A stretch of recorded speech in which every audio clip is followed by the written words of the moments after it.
twongeye kubakira teze amatwi batwumva Afurika, bari mu bihugu duturanye kurya y'inyanja,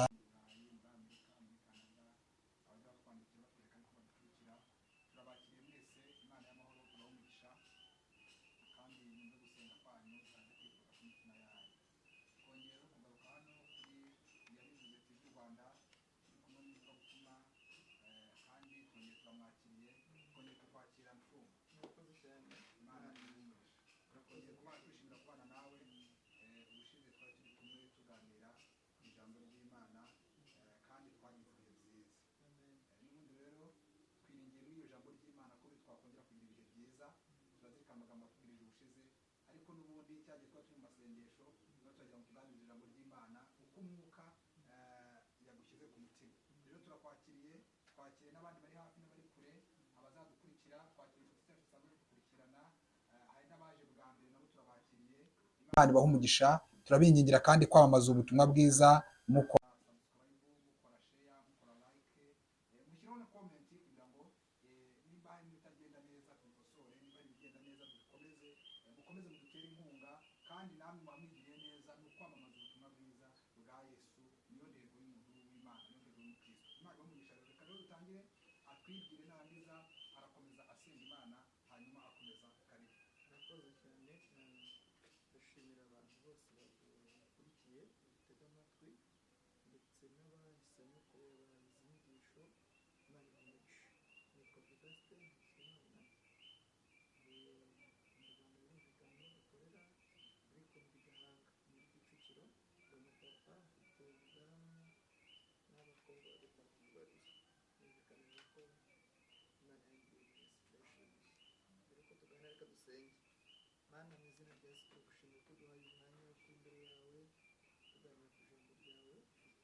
turasenze kugira ngo iri jambo ry'Imana rikore ku mitima kandi rihembure benshi, aho buri muntu wese aherereye, aho buri muntu wese ari n'ubuzima arimo, ijambo ry'Imana ribere inkomezi ndetse muri gihe no mu gihe kizaza.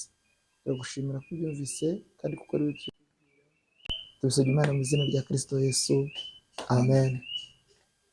Kuko nari mbivuze, ndashimira Imana ko nongeye kugaruka hano muri iki kiganiro.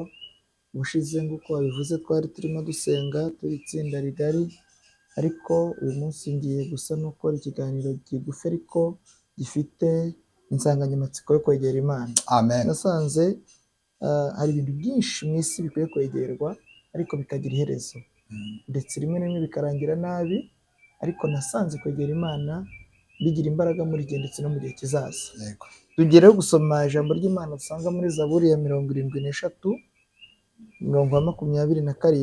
Zaburi ya 73 27 haravuze ngo kuko abakujya kure bazarimbuka, watsembye abakurekeshejwe no kurarikira bose. Ariko jyeweho kwegera Imana niko kwiza kuri jye, umwami w'iteka niwe ngize ubuhungiro, kugira ngo namamaze imirimo yakoze yose. Amen. Amen. Ni Zaburi ya 73 murongo wa 27. Handitswe ngo dusubiremo, kuko abakujya kure bazarimbuka, watsembye abakurekeshejwe no kurarikira bose. Ariko jyeweho kwegera Imana niko kwiza kuri njye, umwami uwiteka niwe ngize ubuhungiro, kugira ngo namamaze imirimo yakoze yose. Amen. Kuki dukwiye kwegera Imana? Reka mvuge impamvu njye dukwiye kwegera Imana. Ni uko Imana ishobora byose. Yego. Hari igihe abantu bayitiranya bakayikeka, ariko Imana ntikwiye gukekwa. Imana niyo yonyine ishobora byose. Icya kabiri gikwiye gutuma twegera Imana ni uko Imana ibera hose icyarimwe.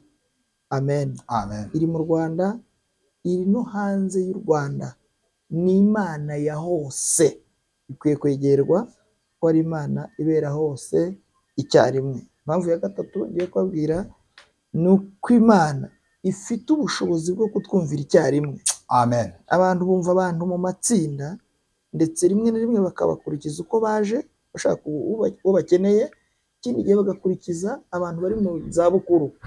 Ku mirongo muzahareba hari igihe haza umukecuru bakamutambutsa agasimbuka urubyiruko, hakaza umusaza agatambuka, hakaza abatwite, hakaza abahetse abana, abo bose bakagenda bimukirwa.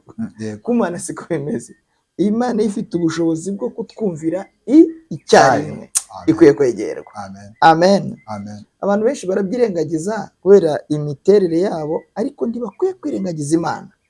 Abantu bakwiye kwirengagiza ikindi, ariko Imana itwumvira icyarimwe. Imana ibera hose icyarimwe. Imana ishobora hari ibintu abantu bashoboye. Hari ibintu abantu bagerageza kandi ukabona ko babishoboye. Hari abantu bashoboye kwigisha, bakigisha Igifaransa kandi kigafata. Abantu bashoboye kuvura, hakabaho abaganga b'ibirangirire. Abantu bashoboye kuba abagronome, bakakora ibindi bintu bikomeye cyane. Hari abanyamategeko bakomeye. Abantu bajya biga mu kigo kimwe ariko ntibagire ubumenyi bungana. Ariko ntabwo bashobora byose. Imana niyo yonyine ishobora byose. Amen. Ababyeyi bajya bananirwa no gushobora iby'abana babo. Abagore ntibashobora ibyo bintu mu by'ukuri si byo ururimi rwacu rukeneye. Ntabwo dukwiye kubishyira mu rugero rwo kugereranya Imana.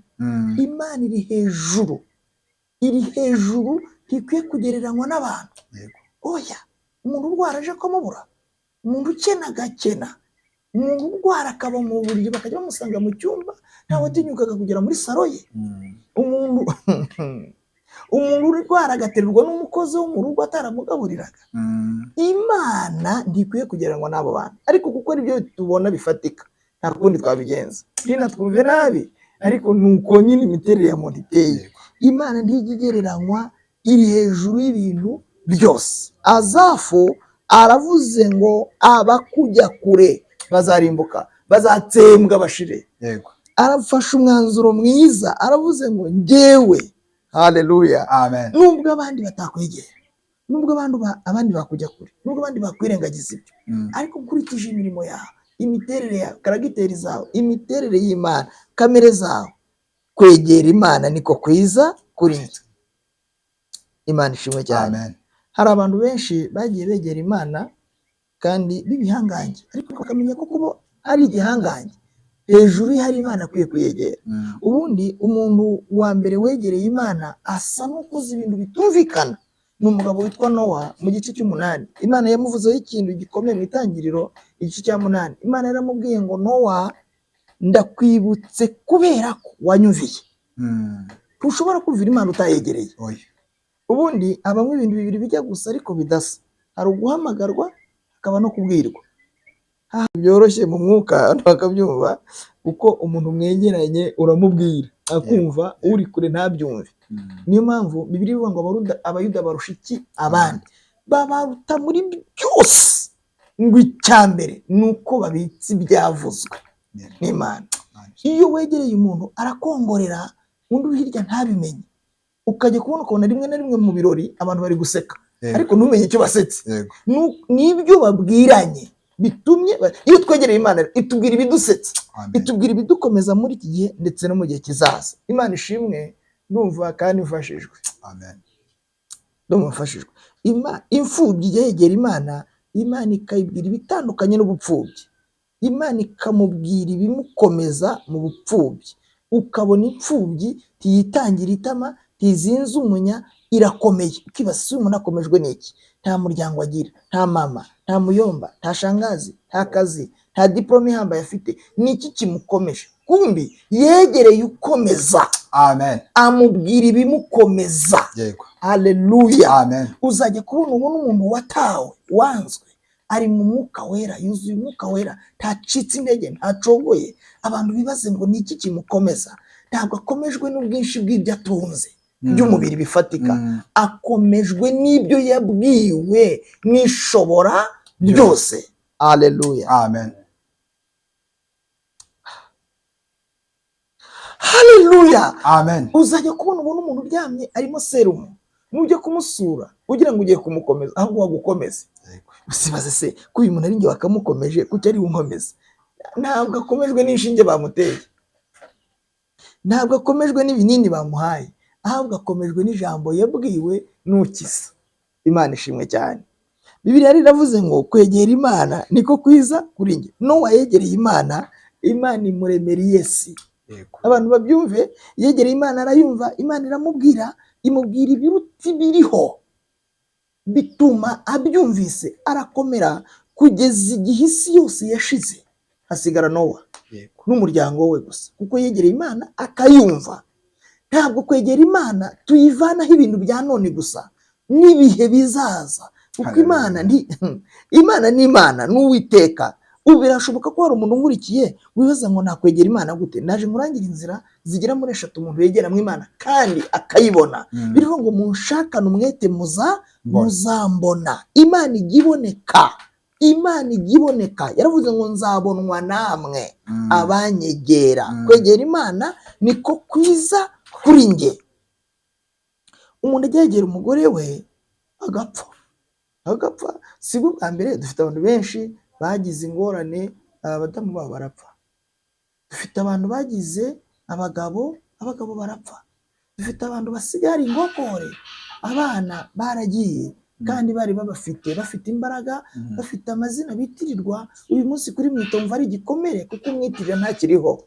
Dufite abantu benshi begereye akazi karangiye, bari gusaba rifuti, baragendanaga mu modoka za leta, batazi ko esansi imera, batabandikira mu muhanda. Uyu munsi bari gusaba amarifuti. Ibyo nabyo urabyegera cyane bigashira. Imana ni yonyine itagirangira. Amen. Haleluya. Amen. Uyegera ukomeye, ukayegera woroheje kandi kegerwa. Aburahamu yegereye Imana afite ibibazo bikomeye. Reka nkubwira kandi kantu, nkabwira n'abankurikiye. Ubundi Saduraka, kuva ngewe mu myaka mfite, sindarebesha intare gutya, sindabona intare gutya. Nibona kuri televiziyo, sindanajya muri pariki kuyireba njye. Nta niyo ngeneye, ntabwo ayo mavuta nyafite. Nta nubwo iryo shyaka ndifite, nta nubwo mbyifuza. Kuko ikintu giteye ubwoba, sinjye kuri ibintu biteye ubwoba, ari njye byishyiriye.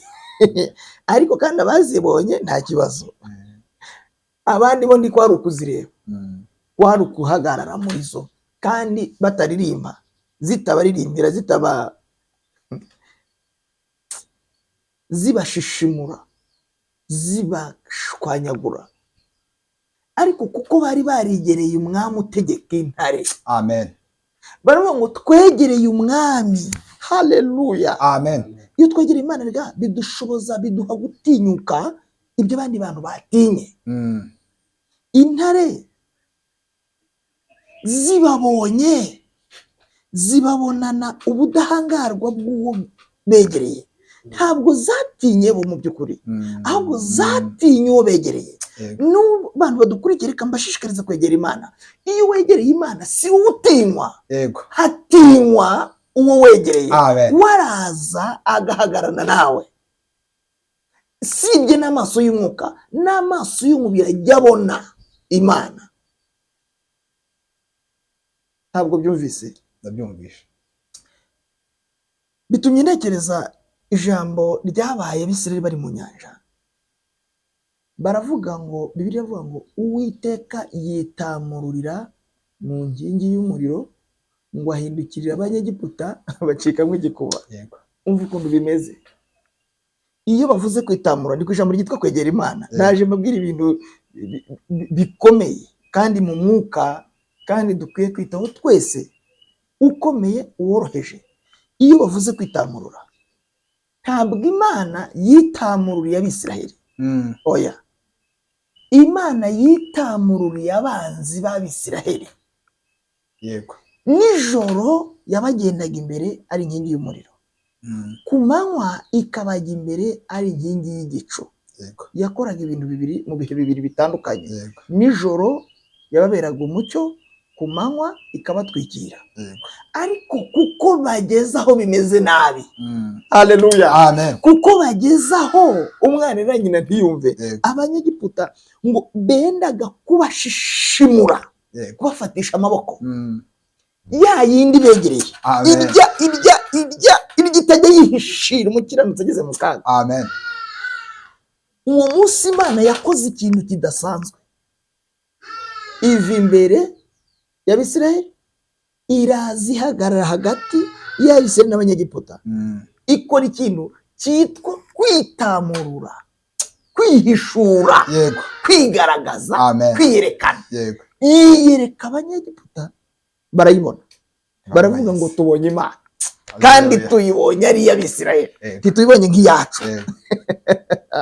Twajyaga tubyumva, ariko uyu munsi aka kanya tubonye Imana, kandi tuyibonye turwanya, ikarwanirira ubwoko bwayo. Abakiza. Amen. Kandi ije gukiza Abisirayeli amaboko yacu, ngo kuyibona kwabo ako kanya ngo bacikamo igikuba, amafarashi bicayeho arayibona, amagare arayibona, naho bahagaze babona habona Imana. Batangira koroha, amagare n'amafarashi aramanuka, Abisirayeli barakomeza baragenda. Imana ishimwe. Amen. Uwo munsi haba ibintu bikomeye biteye ubwoba, baravuga ngo tuyibonye turwanya, ikarwanirira ubwoko bwayo. Abisirayeli bakomeza urugendo baragenda, ngo umuntu ikindi Imana yagaragaje ni iki? Ubundi twebwe tuturebesha amaso Imana amaso yacu, ahubwo tuyibonera mu byidukorera. Abisirayeli ubwoko bw'Imana, iyo wegereye Imana uyibonera mu byigukoreye. Yego. Amen. Amen. Niyo mpamvu babonye Imana baravuga ngo tubonesheje Imana amaso yacu. Miriyamu ni we wenyine wabonye ibyo bintu. Yego. Aravuga ngo ibintu Imana ikoze mwabibonye, mwabonye ko amagare n'ingabo bya farashi by'Abanyegiputa Imana ibikunkumuriye mu nyanja. None si ibintu Imana idukoreye twagenda nk'abatarayibonye, nk'abatarayegereye? Ahita aririmba mu gice cya 15, yaravuze ngo ndaririmbira Uwiteka kuko yanesheje bitangaje. Ifarashi n'uhetse yabiroshye mu nyanja. Uwiteka ni intwari mu ntambara, Uwiteka niryo zina rye. Iyo twegereye Imana tubona inyungu z'imirimo y'Imana, Imana igenda idukorera. Amen. Amen.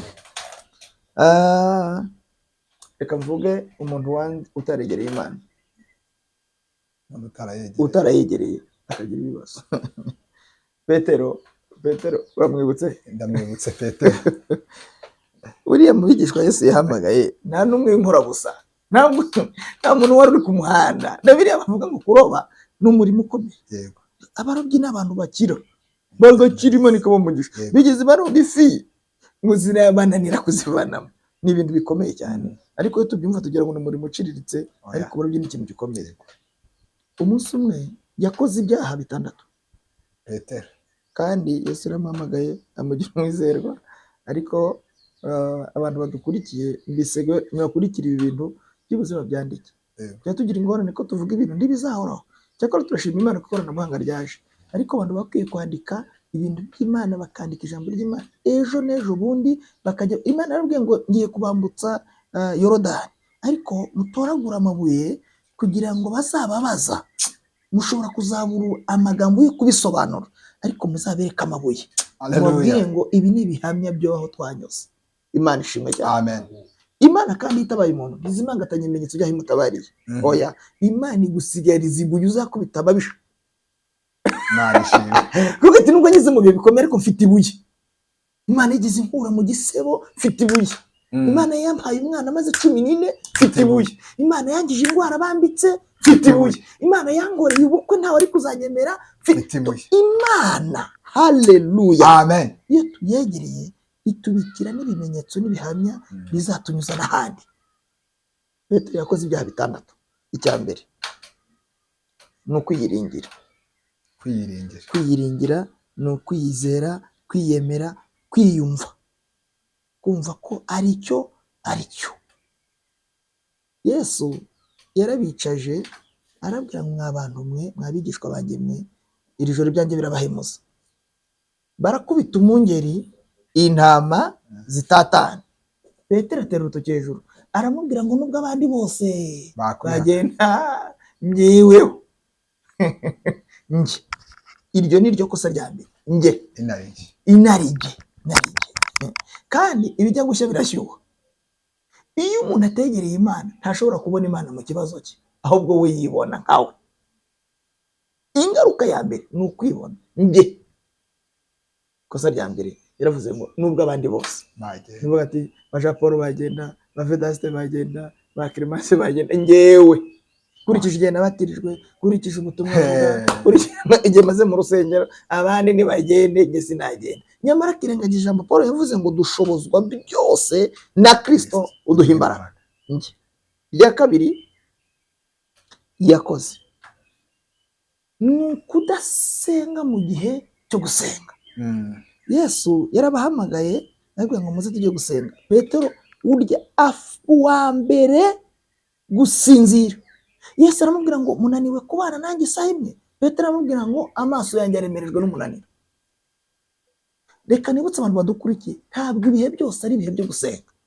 Iyo igihe gihuze urakiba, urakiba.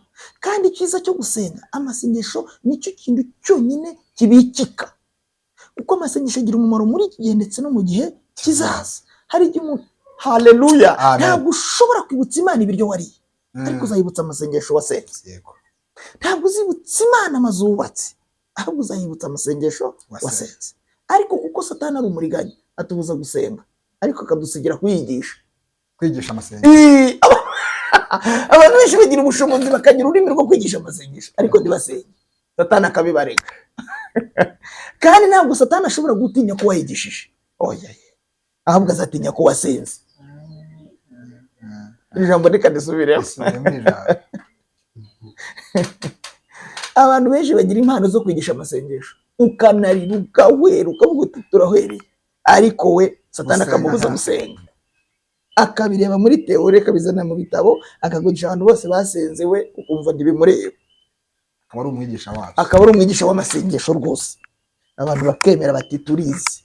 Satani yamugera akamukubita nk'igihunda, kuko yabyigisha ariko ntiyasenze. Ntabwo rero Satani azatinya umuntu wayigishije, ntajya atinya umuntu yigisha, atinya umuntu usenga. Ubutaha tuzagaruka ku isomo ryo gusenga. Petero rero aho gusenga arasinzira. Akora irya gatatu ryo kurwanisha intwaro z'umubiri. Kimwe mu bimenyetso kizakubwira umuntu utaregereye Imana ni uko arwanisha intwaro z'umubiri. Bafashe Yesu, Petero kuko yiyiringiye atasenze, bituma akura inkota, akura umuntu w'ugutwi. Yesu aramubwira ngo Petero, subiza inkota mu rwubati, urugamba turiho si urw'umubiri ahubwo ni urw'umwuka. Iyo wegereye Imana iguhishurira ubwoko bw'intambara ugiye kurwana. Iyo utayegereye nta makuru y'intambara uba ufite. Intambara zije urirwanirira ukisobanura. Icya kane ni ukugendera umwami we kuri. Yesu amaze guhinyura ibyiringiro bye, imbaraga ze, Petero yahise amugendera kure, arenga ahinguka. Ni nko kumubwira nashatse kurwanira urabyanga, kandi nta nkota ugira, nta nkono ugendana. Kandi ni nko kubwira Yesu ngo wari ufite nk'umunyamahirwe kuri wowe. Kugendera umwami we kuri. Icya gatanu yakoze ni ugukundana n'abanzi ba Yesu kugeza ubwo ajya kota umuriro w'abanyamahanga. Petero umuntu wahamagawe, Petero umuntu wagendanye na Yesu, agera ku rwego rwo gukundana n'abanzi b'umusaraba. Izo ni consequences, ingaruka zijya zibaho umuntu kugeza ubwo akundana n'abatizera, akajya gukundana n'abatizera, kandi bo barakunyunyuza. Nta byiringiro bafite, nta sengesho bafite, ntibegereye Imana, begereye ibiryo, begera akazi. Ni byiza kubikora, ariko hirya yabyo menya ko Imana iri hejuru y'ibyo bintu byose. Akundana n'abanzi ba Yesu, ajya kota umuriro w'abanyamahanga. Ikosa rya gatandatu ni ukwihakana umwami we yivuma. Imana itugirire neza. Iyo umuntu ategereye Imana, kwihakana biroroshye. Umuririmbyi yaravuze ngo bavuga ko bazi Imana, ariko imirimo bakora ikabihakana. Iyo umuntu ategereye Imana, kwihakana Imana biramworohera, kuko Imana ntigeze aba inshuti ye. Bene data mudukurikiye, hari inyungu zo kwegera Imana, hakaba n'igihombo mu kutegera Imana. Twegera Imana gute? Ni izihe nzira twanyuramo kugira ngo twegere Imana? Ndumva nsa n'ugeze kuri conclusion. Inzira ya mbere twegera Imana ni inzira ya mbere yo kuyizera. Yego. Umuntu wese wizera Imana akwiye kwizera ko ari Imana iriho kandi Amen. kwigororera abayishaka. Amen. Utizera ntibishoboka ko ayinezeza. Yego. Haleluya. Amen. Kwegera Imana, intambwe ya mbere ni intambwe yo kwizera Imana. Kandi kwizera Imana harimo ubumenyi, ni ukumenya rwose Haleluya. ibyiringirwa udashidikanya ko bitazaba. Yego. Icyatumye abakera bahanywa neza nuko bari bafite kwizera. Utizera ari inyuma y'umurongo.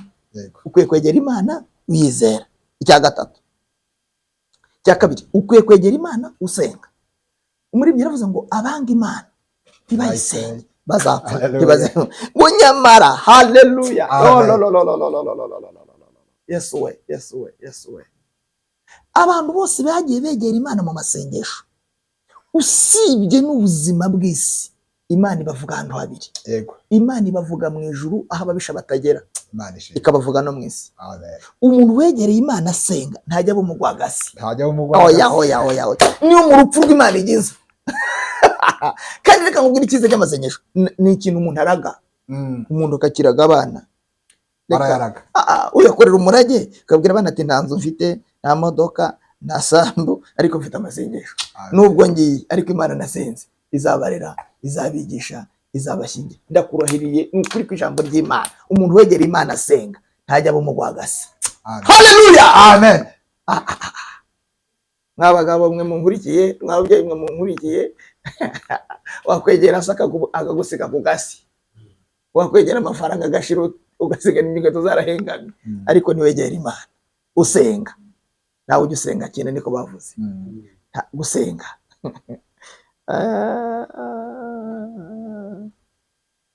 namenye kuri se w'imigisha, Imana y'imuri ibihe, erega sinakurekura. Haleluya. Amen. Ndetse n'umwana muto uzi gusenga Imana ntabwo azagira ubwoba, azafashwa no gusenga. Kandi ntitwibagirwe yuko aho tujya hose, yuko gusenga kwacu kugera ku Mana. Imana ishimwe. Amen. Ikintu gikomeye, twegera Imana dusenga. Yego. Icya gatatu ni ukwegera Imana tuyikorera. Umwanya uragiye, ariko reka se nuvugaho ibi bintu bisobanuriro gatoya. Hari ibintu bibiri isi iha imbaraga, kandi koko birazifite, ariko kiriho wapfa bigasigara nk'amateka gusa. Yego. N'ubwenge bw'isi. Nta muntu ujya uhuraga umwana. Nubwo waba uri porofeseri, iyo upfuye upfana diplome yawe. Nta muntu uyiraga umwana we. Cyakora bazasigara bavuga ngo uyu mwana ngo ise ari porofeseri, Yego. ariko ntuzafata iyo diplome ngo ujyane kuri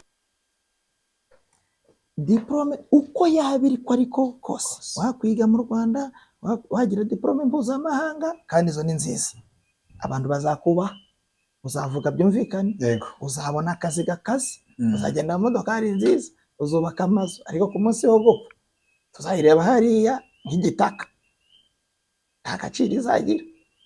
Nta muntu ugiraga umwana, nta muntu ugiraga abuzukuru, nta muntu uyisigira umugore, nta muntu uyiraga umugabo, nta wiraga umwishywa we. Oya, irangira uwo munsi. Ntiwayigira n'ingwate muri Ntiwayigira n'ingwate muri beka, ntiwayijyana muri sako, ayo manga yoroshye. Reka na botike nta kibiriti bagukopa ngo hano hari diplome kazi.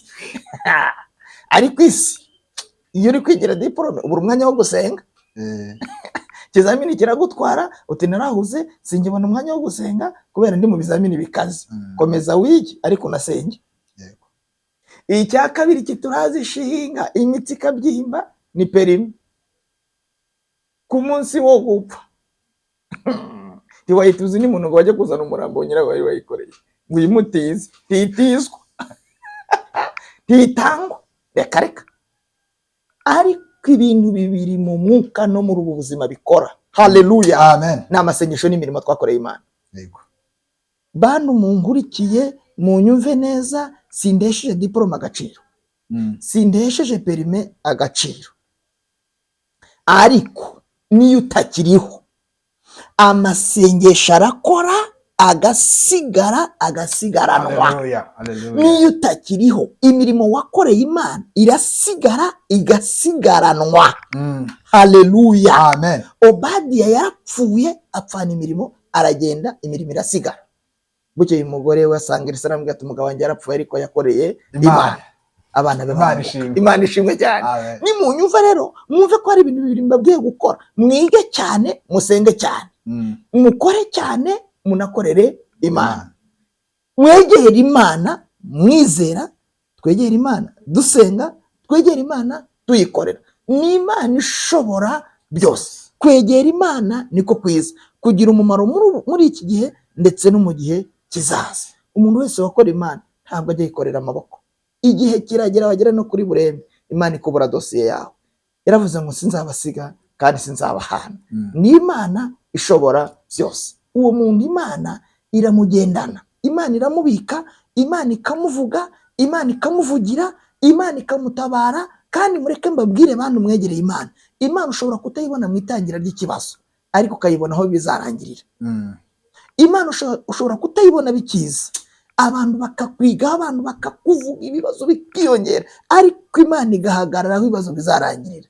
Imana ishimwe cyane, kuko wayegereye Imana ikagukura mu kaga, ikagukura mu kangaratete. Imana ibahe umugisha mu izina rya Yesu Kristo, amen. Mana turagushimiye, Imana ikwiye kwegerwa n'abakomeye, n'aboroheje, n'abize, ukegerwa na buri muntu wese. Kandi uduhaye umurongo wo kukwegera, ni ukukwizera, ni ukugusenga, ni ukugukorera. Haleluya, abantu bakakwegereza imitima, bakakwegereza ubwenge, bakakwegereza imbaraga. Uherekeze iri jambo mu mitima y'abaryumvise. Kandi aba bantu bose, buri muntu wese turamusabye kugira ngo ahishurirwe n'umwuka uburyo bwo kwegera Imana. Ni wowe wenyine ushobora byose, ni wowe wenyine utavuguruzwa, ni wowe wenyine uvuga bikaba, wategeka bigakomera. Umugisha ijambo ryawe, kandi tubisabye tubyizeye mu izina rya Yesu Kristo umwami wacu, amen.